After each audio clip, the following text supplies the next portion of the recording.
iNews Views, December 2nd. 1 in 3 people living in South Korea carry the bacterium that causes tuberculosis, and many are suffering from multi-drug resistant tuberculosis. The Eugene Bell Foundation in Gyeonggi Province has been assisting North and South Koreans since the late 19th century. Initially, the organization provided food aid, but has shifted its emphasis to health care, specifically the diagnosis and treatment of TB for North and South Korean citizens.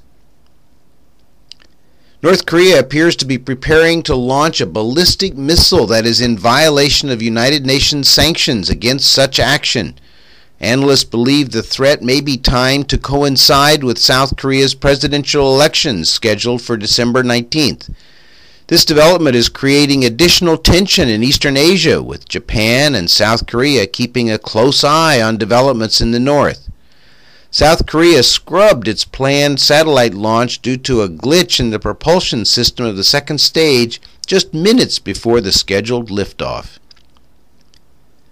The polar ice caps are melting and causing significant changes to sea levels around the world. Most of the melting has occurred in Greenland, with Antarctica contributing about 1/3 of the 11-millimeter rise in sea level. Countries will have to adjust their construction schedules for seawalls and other measures to prevent flooding of populated areas near the coasts. Most 6-year-old girls in America dream of having a pony, and Jaden Hill in Missouri will be getting one soon. Her family just won $293,750,000 jackpot in America's Powerball lottery. The family will establish scholarship funds for grandchildren, nieces, and nephews, and needy children in local schools. They are looking forward to not working and traveling together as a family.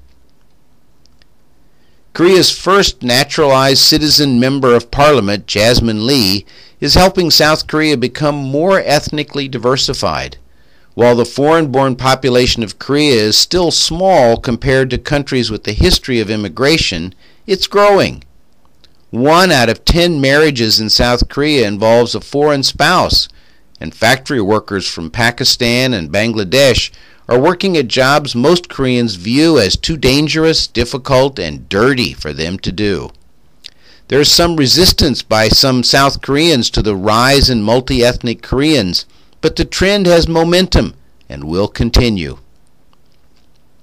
An Islamist-led assembly finalized a new constitution to transform Egypt and pave the way for an end to the crisis that erupted when President Morsi gave himself sweeping new powers last week. The government's trying to calm protesters, but many Egyptians are questioning the legitimacy of the Constitutional Assembly, so some political observers believe that tension in the country will increase.